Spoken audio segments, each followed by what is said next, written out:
This piece, Pléiades, is one of the great masterpieces of percussion music of our time.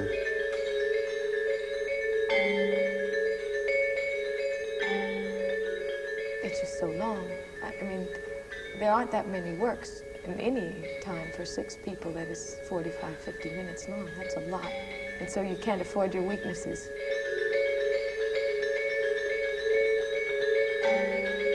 It was very interesting to see what would happen if we got maybe 2 people from Krumata in Sweden, 2 Americans and 2 British together with a conductor and just have fun putting it together.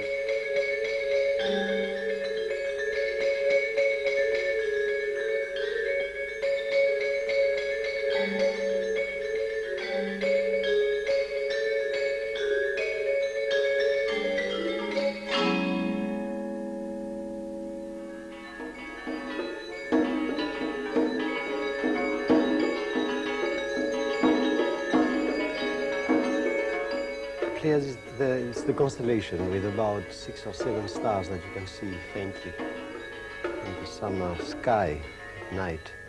It's a piece that needs a kind of homogeneity and understanding among themselves. So when they are coming from many other parts, that might be lacking. So it's a kind of chance if they get together mentally and artistically. The rhythmical patterns are extremely important. Of course, you need some soul to produce them and to make them, of course, because the notation is not complete, it's just a notation. It's not music, it's not the sound, which is the task of the performers, to bring life into the score.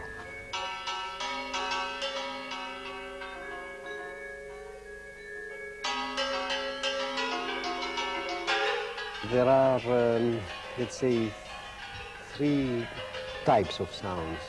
One is made out of marimba phones and the keyboards instruments, vibraphones.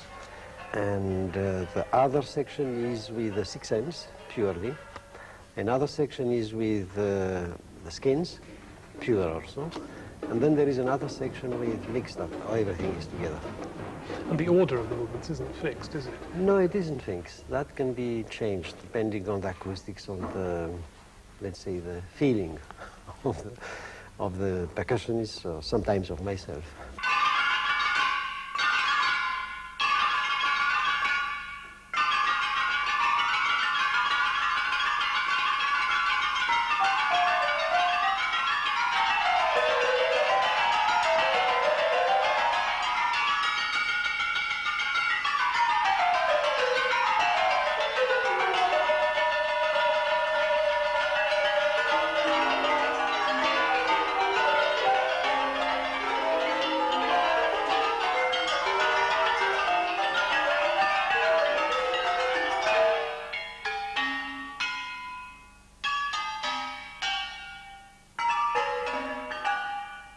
That felt more comfortable. That was much better. Good, okay. Maybe we can do it once more. Yeah, sure, fine. Make sure it wasn't a fluke. Yeah. Could I ask a quick question before we do that? This directly. What similarity, if any, do Simon and I have in our entrances at 114, 118, and then back at 106? We seem to be almost exactly the same, but are we? No, you're not, because he has 1 unit less in his irrational group, so it's always separate. Okay, yes. good. It just so happens that, in fact, the first 2 notes more or less coincide. Yeah, it's basically perfect then, what we're doing. Yeah. It's coming out quite well. It's coming apart quite well, right? Just go off on my own swing ways.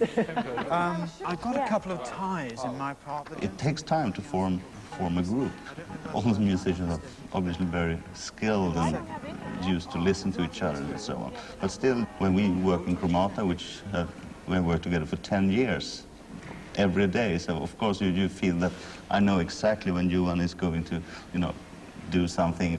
I can't expect the same attention from everyone here, and to follow each and everyone here is, of course, not that easy. Hopefully, you should reach a fairly good level before you come to rehearsal. And I think we'll start it up more and more and talk about more and more music and less technique.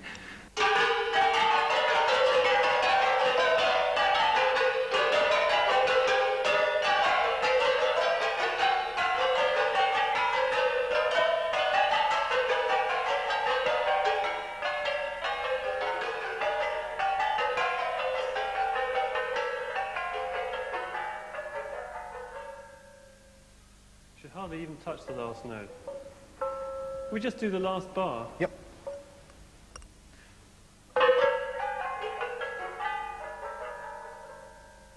It's better. After speed.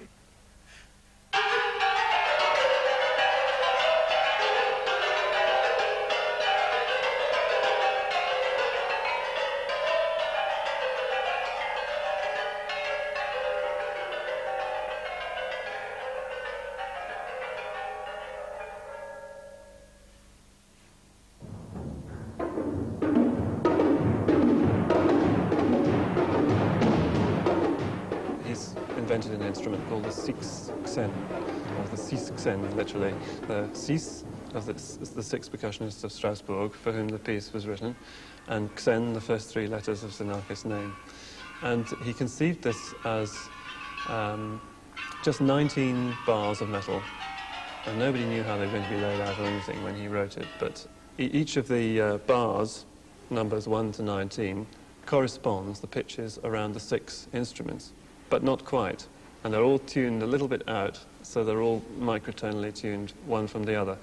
So when people play in unison, or not quite unison, you hear this sort of halo of sound around the sort of rather nebulous pitch that you can hear.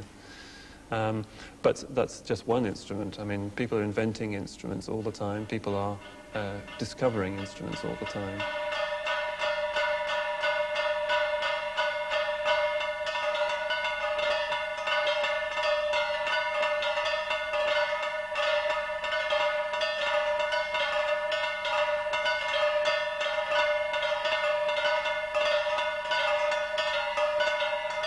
I was thinking that the metallic instruments are very poor, except for the Asian ones.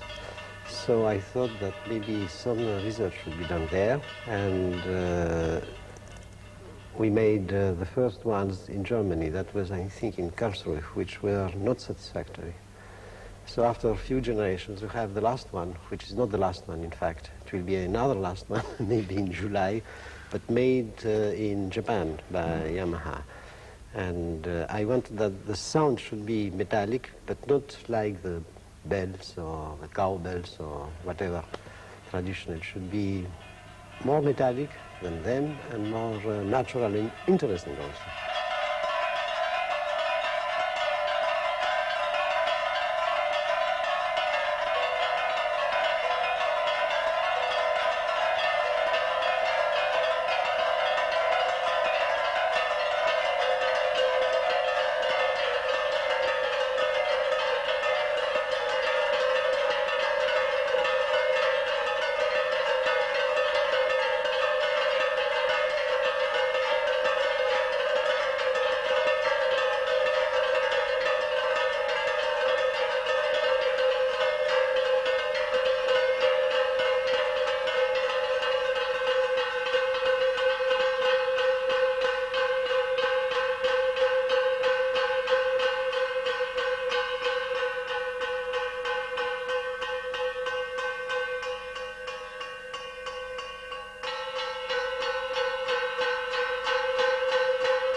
We got the music, well in advance, I think you could say, and we rehearsed it. But we find ourselves having one problem here, maybe bigger problem than the others, because we rehearsed this special instrument, Xen, built for this piece.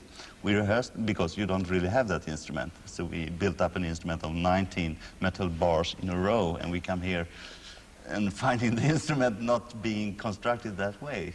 So that was... in that way, it was not so very well. You have to read it from the beginning and try to learn it from the beginning.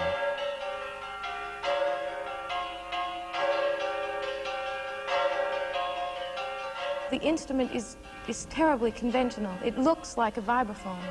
The problem is it's not tuned like a vibraphone, and the notation isn't like a vibraphone. And so we're having to transpose about 10 times from the page, from the written note, to the actual realization, which is the beat.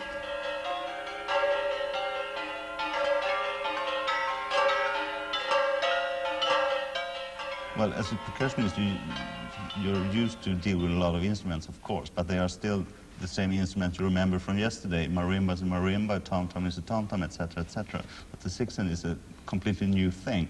And I think it won't be any trouble playing even that instrument when the material is revised for the instrument. Yeah, the sixteen has caused a lot of problems, but it's actually much easier than it could have been. Basically, the problem stems with the fact that the notation is not geared to the instrument as it's laid out. The notation is literally 19 levels, and it's notated in the bass and alto and treble clef. And already it's difficult to read in the alto clef if you're a percussionist. It's not exactly very common that percussionists read in alto clef. But basically we spent one day of this rehearsal period going away and figuring out how to do it. And I think most people agreed that the simplest thing to do was just to write it out. I myself just spent a day writing out the part.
His music is generally not as difficult as just translating it into something that a musician can play.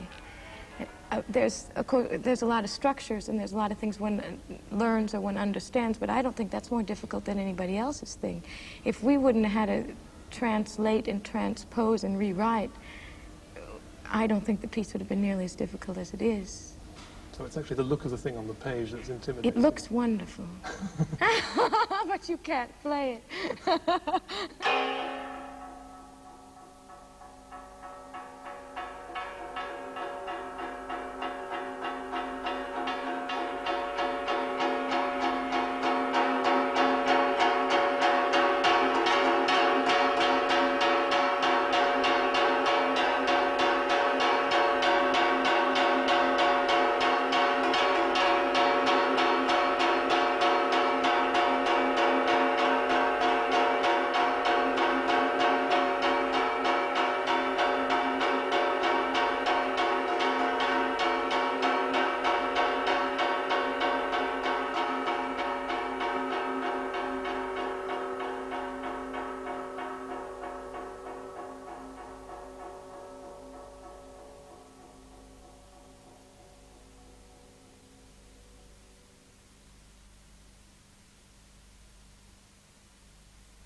Could I just say that I think that there's a couple of places where it possibly slows down. Maybe that's a nice thing, I don't know. I mean, that's probably me more than anything.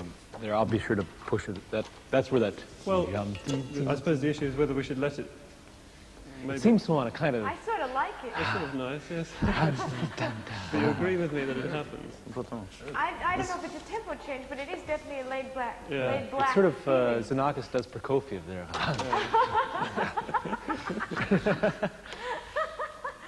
You know Stephen 79 is not in unison. You keep giving me that dirty look, but we're really not supposed to be together. We're not supposed to be. It's this questioning. I just put it out. Whatever you do, I just go out. Okay. During the course of the rhythmic sort of evolution of the piece, you can hear little bits from very old drumming.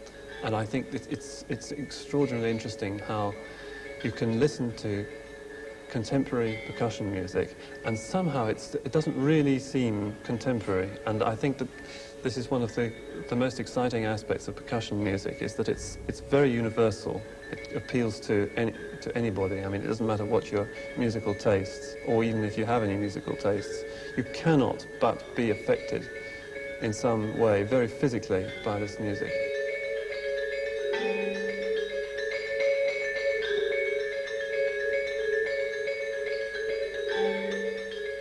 We're dealing here not so much with melodic characteristics as textural characteristics and colours.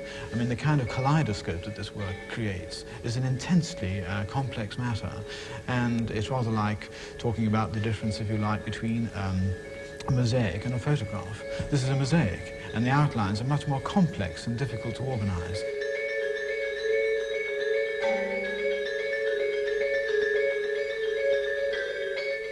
There are bits of Cage coming in, there are bits of Harry Partch, there are bits of African, bits of Greek, and yet it's absolutely Xenakis, and there's something completely universal about that.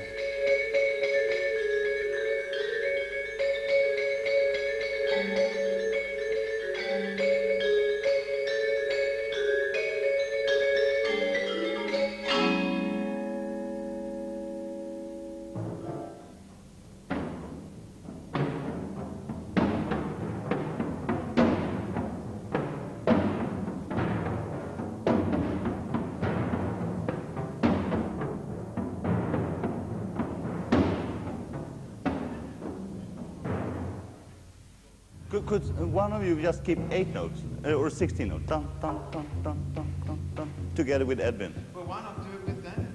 Because That's what we're playing. Good. So join in. Let's have everybody be some 98. So, I mean, you should stick to them. Yes, I will. Yeah, okay. We could play just a little quieter, perhaps, this side. Never mind us. Here we go.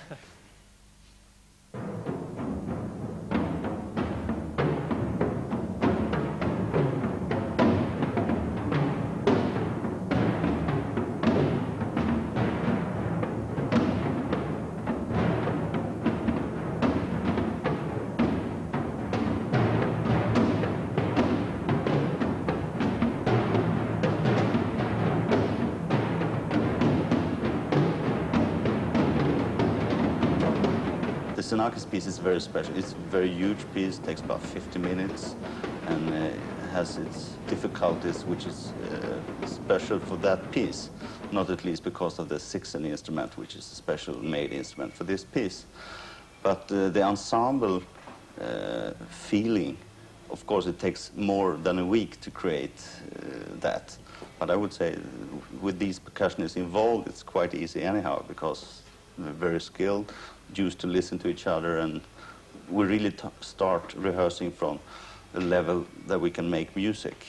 Well, almost everyone has a slightly different way of approaching the piece, but I'm actually much more struck by the similarities of approach.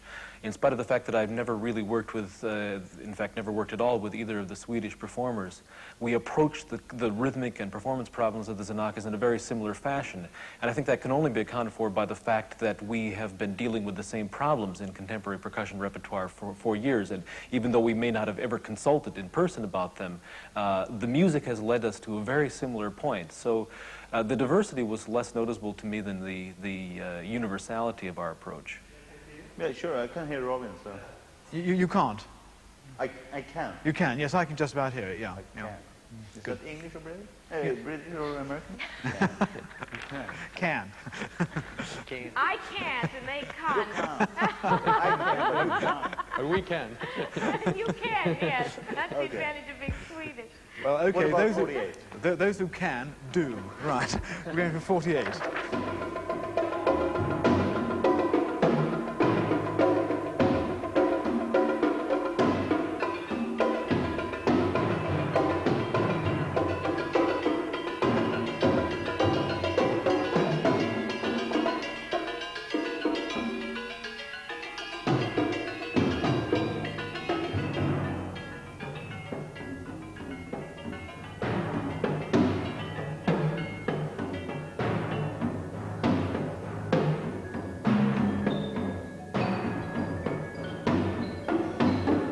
The layout was something we thought quite hard about in this occasion. All the performances I've heard have been in 3 tiers, if you like, with the Sixens in the middle. And that's one thing which Xenakis mentions in the score, is that he wants the Sixens in the middle, partly because I suppose his name is involved in it.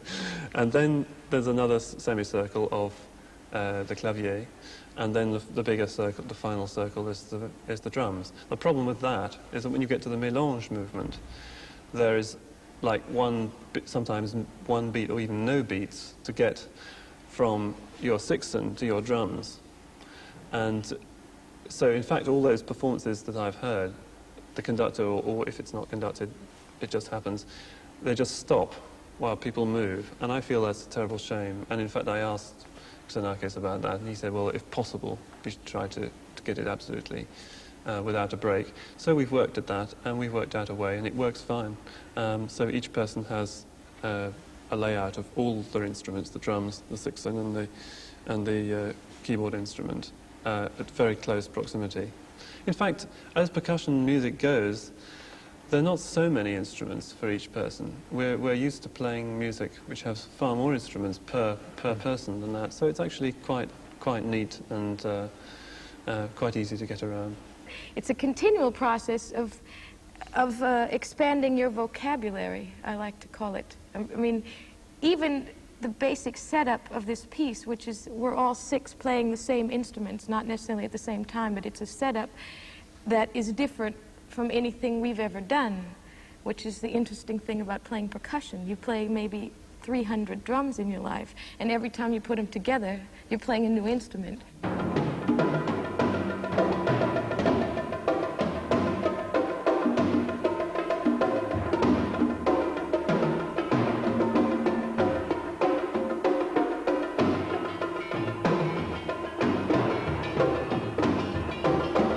Xenakis doesn't seem to have a very strong opinion as to which order the movements should be played.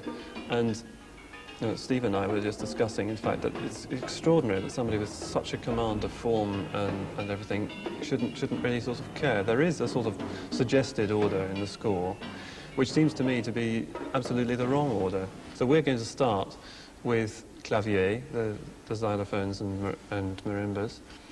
Then we're going to do métaux, introducing those two very strong sounds, and then we're going to do mélange, and then gradually the drums will creep in.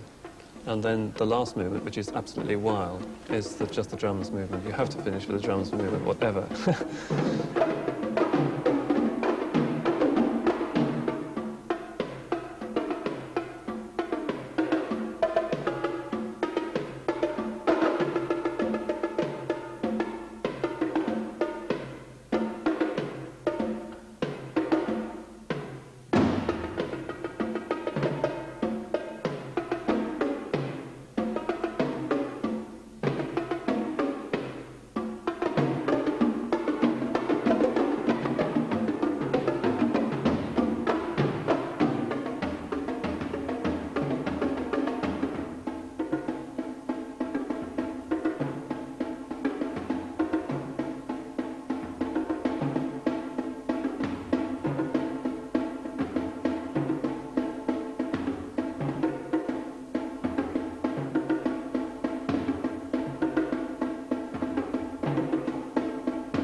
It's been a tremendous amount of fun. As to how it's going, well, you know, we'll see next week. It's very interesting because everybody has a different concept of time, and everybody has their own feeling about how to phrase the rhythms. So, you know, every now and again it gets a little out, and people fight and say, no, I'm going to do it this way, and you jolly well follow me, and no, I've got the beat there, and all that sort of thing. But it's a lot of fun, and I think whatever happens, it will be very good and very exciting.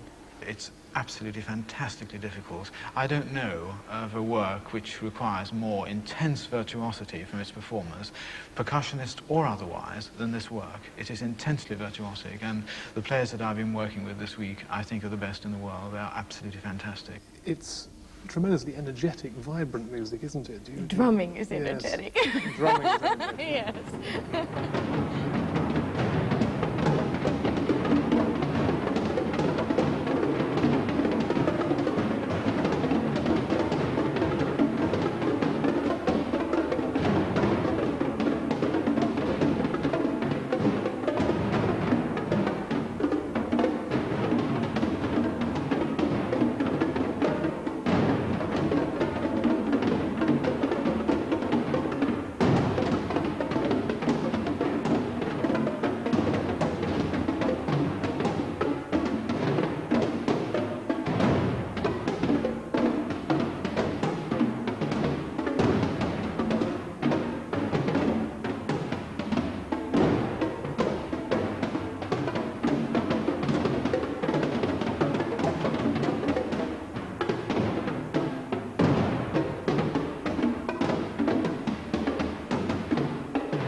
For any music that I write, depends on the mood in which I am, the acoustics, performance. Sometimes I would like to make some changes, but it's too late. And if I want to make really real changes, then I write another piece. So you don't revise? I don't think so. It belongs to the past.